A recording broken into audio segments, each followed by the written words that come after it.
Dear student, welcome to new smart education world. आप सबका new smart education world में स्वागत है। अब हम लोग अलजेब्रा के पिछले क्लास में जो है linear equation in two variable पढ़ रहे थे, यानी दो चरवाए रैखिक समीकरण हम लोग पढ़ रहे थे। उसमें हम लोगों ने सिर्फ एक जो है समीकरण के माध्यम से उसको सॉल्व करने की कोशिश कर रहे थे, जिसमें हम लोग देख रहे थे कि उसके जो हल निकल रहे थे, कई हल आ रहे थे। जैसे linear equation in one variable में सिर्फ एक हल आता था, यानी एक यूनिक मान के लिए ही समीकरण सेटिस्फाई होता था जो चर दिया रहता था। लेकिन दो चरवाए रैखिक समीकरण में उसमें जो चर प्रयोग किए गए हैं उसके भिन्न भिन्न मान के लिए भी समीकरण सेटिस्फाई होता था। तो आइए आज जो है हम लोग दो चरवाए रैखिक समीकरण के दो इक्वेशन पढ़ते हैं साथ साथ। तो देखिए, जैसे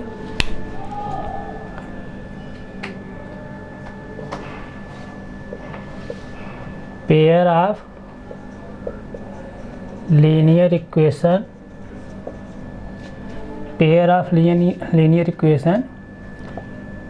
इन टू वेरिएबल।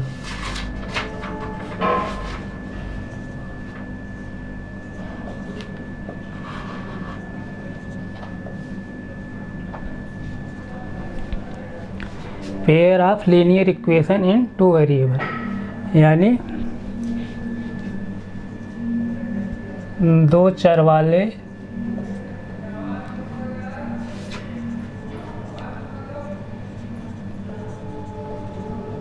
दो चरवाए रैखिक या इसे रेखी कहते हैं, रेखी समीकरण। दो चरवाए रैखिक समीकरण, रेखी समीकरण के युग्म, पेयर में से युग्म या जोड़ा,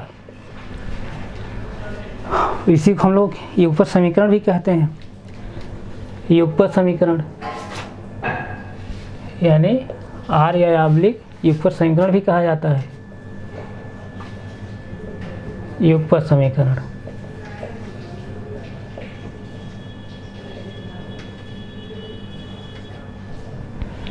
युगपत समीकरण pair of linear equation in two variable, दो चर वाले रैखिक समीकरण के युग, या इसी को हम कहते हैं युगपत समीकरण। तो आइए हम लोग एग्जाम्पल के माध्यम समझते हैं। जैसे देखिए, a1x प्लस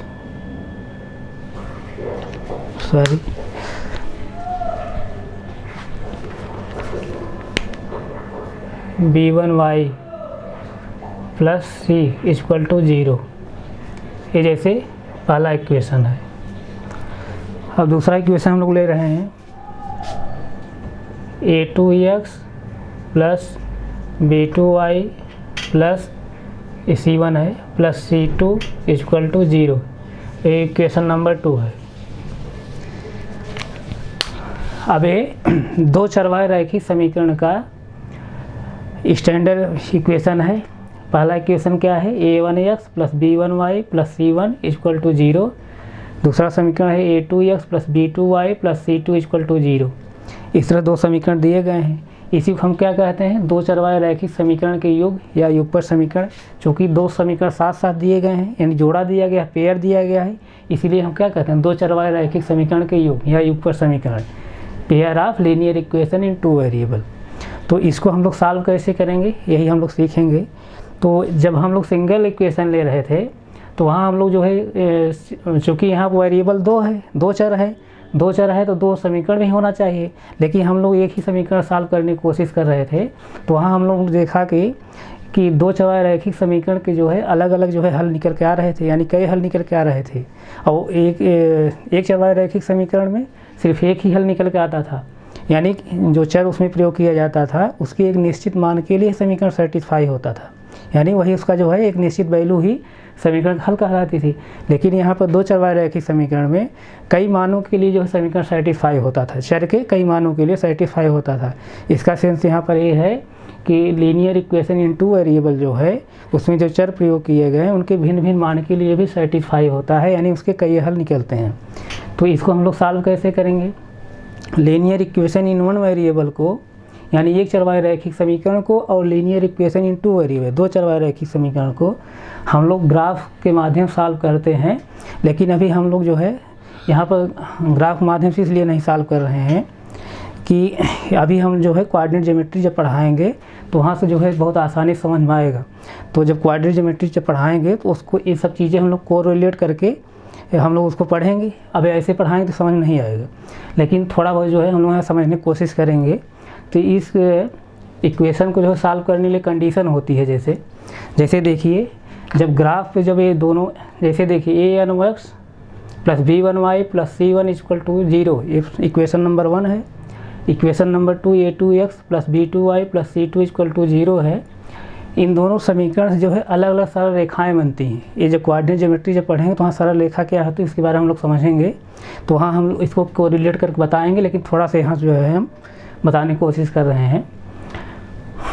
जैसे देखिए इस समीकरण से पहले समीकरण सरल रेखा कोई बनेगी और दूसरे समीकरण कोई सरल रेखा बनेगी।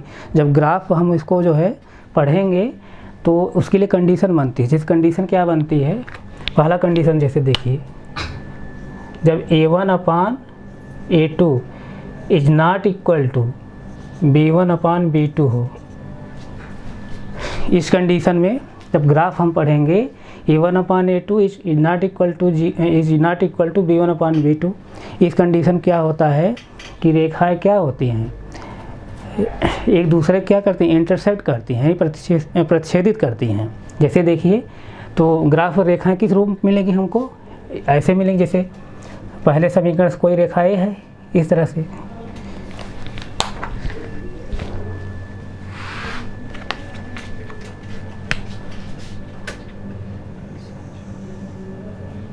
और दूसरा समीकरण सपोज दैट कोई ये रेखा है ऐसे।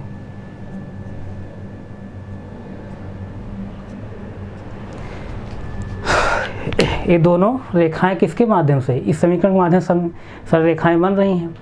तो जब a1 upon a2 is not equal to b1 upon b2 होता है तो ये दोनों सरल रेखाएं एक दूसरे क्या करती हैं, इंटरसेक्ट करती हैं, यानी एक दूसरे क्या करती हैं, प्रतिच्छेदित करती हैं। जब प्रतिच्छेदित करेंगी तो उनका जो प्रतिच्छेद बिंदु होगा यानी इंटरसेक्ट पॉइंट जो होगा वहीं पर जो है क्या करेंगे, जैसे यहाँ कोऑर्डिनेट निकल के आएगा। कोऑर्डिनेट जैसे क्या, x और y, कोऑर्डिनेट मतलब निर्देशांक, ये सब कोऑर्डिनेट ज्योमेट्रिक चीज़ है जो है यहाँ अभी नहीं समझ में आ रही होगी।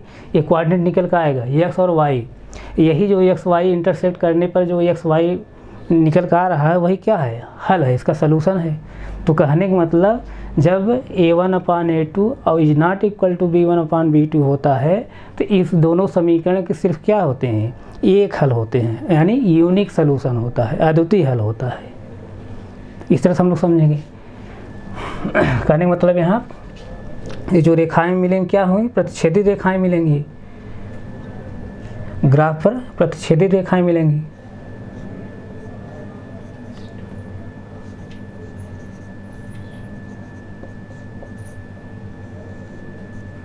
प्रतिच्छेदित रेखाएं मिलेंगी और इसके जो है इन रेखाओं के सिर्फ क्या होगा, एक हल होगा।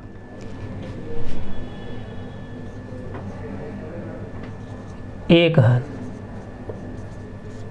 या इसी को अद्वितीय हल कहेंगे, अद्वितीय हल,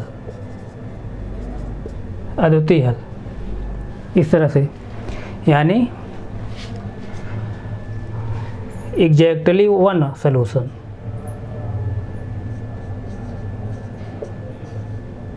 एग्जैक्टली वन सलूशन यानी एक हल होगा, या मतलब अद्वितीय हल।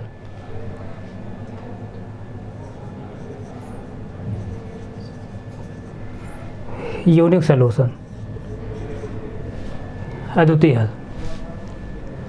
अब ये जो लाइन मिलेगी क्या मिलेगी, इंटरसेक्टिंग लाइंस यानी प्रतिच्छेदी रेखाएं प्राप्त होंगी। तो पहली कंडीशन ये है, इसको आप नोट कर लीजिए।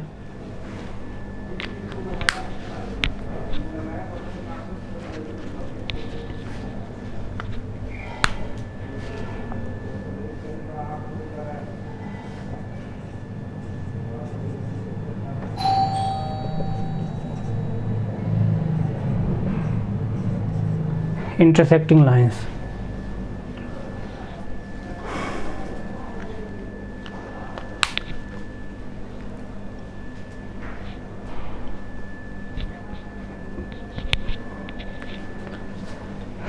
अब आगे वाली कंडीशन हम लोग देखेंगे।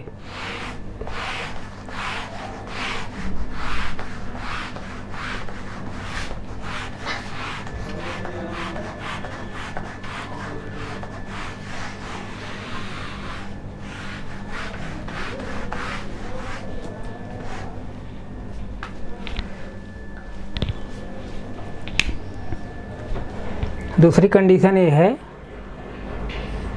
जब A1/A2 equal to B1/B2 equal to C1/C2 हो, जब ये कंडीशन हो, यानी A1/A2 B1/B2 equal to C1/C2, ये जब कंडीशन बनेगी तो इन समीकरण, जो समीकरण पहला समीकरण दिया गया है A1x plus B1y plus C1 equal to 0, दूसरा समीकरण जो दिया गया है A2x plus B2y plus C2 equal to 0, इन दोनों समीकरण के माध्यम जो सरल रेखाएं बन रही हैं वो रेखाएं क्या होंगी, एक दूसरे के संपाती होंगी, संपाती होंगी। तो आइए इसको हम लोग देखते हैं। संपाती का मतलब जैसे पहली रेखा जैसे है, सपोज दैट संपाती मतलब कोइंसाइड, एक ही रेखा पर मिल जाना। पहली जैसे रेखा है इसी जो है दूसरी रेखा भी मिल जा रही है, इसी तरह से ये प्रोसेस जो है इसे चलता रहेगा इस तरह से, ऐसे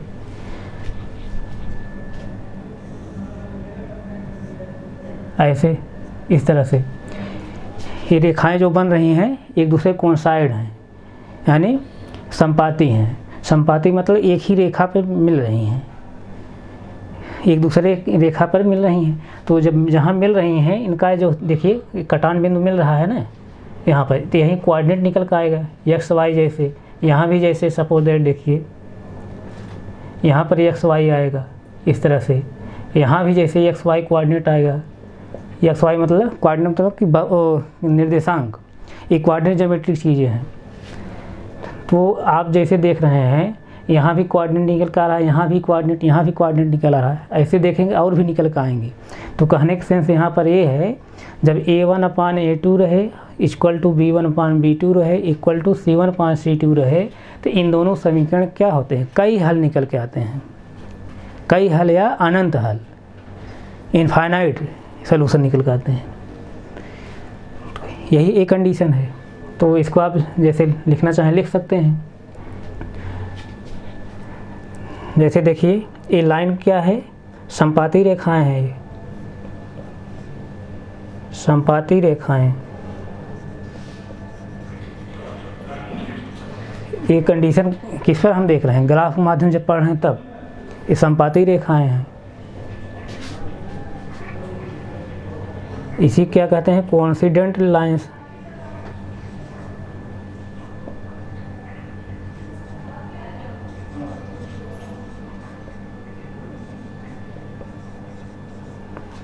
कोइंसिडेंट लाइंस। अब इसके अनेक हल निकल कर आते हैं।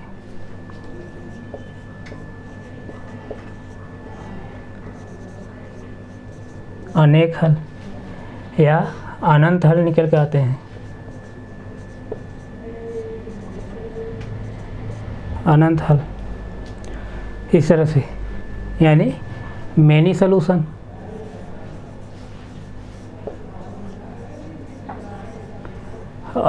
और क्या, इनफाइनाइट सॉल्यूशन।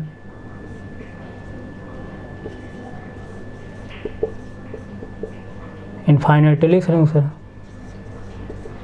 इस तरह से, अनेक हल या अनंत सॉल्यूशन या अनंत हल निकल जाते हैं। ये दूसरी कंडीशन है, इसको नोट कर सकते हैं आप।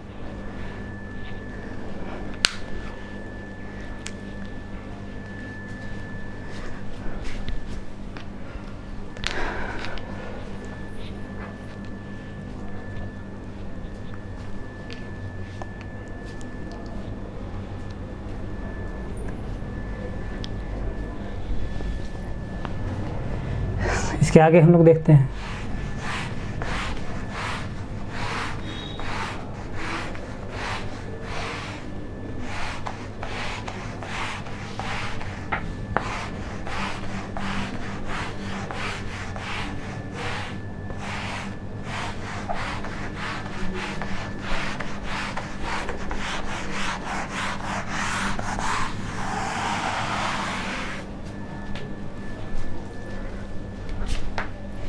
तीसरी कंडीशन जैसे देखिए,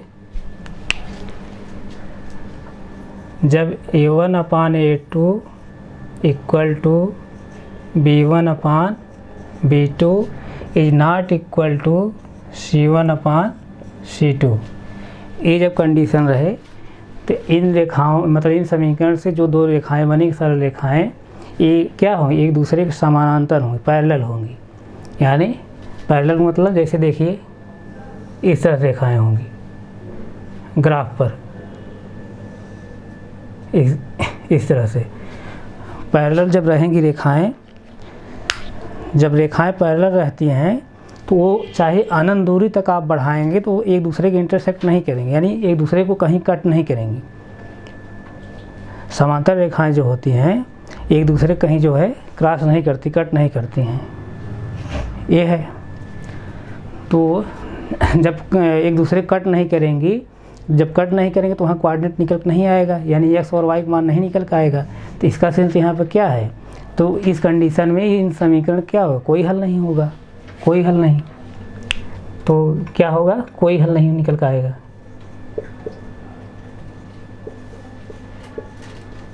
कोई हल नहीं, यानी नो सॉल्यूशन, इस तरह से। और जैसे देखिए ये सब क्या है, पैरेलल लाइन, समांतर रेखाएं हैं।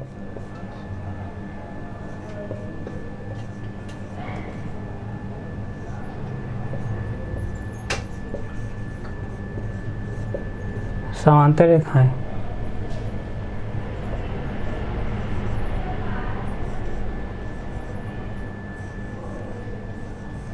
पैरेलल लाइंस, समांतर रेखाएं, इस तरह से इसको नोट कर सकते हैं आप।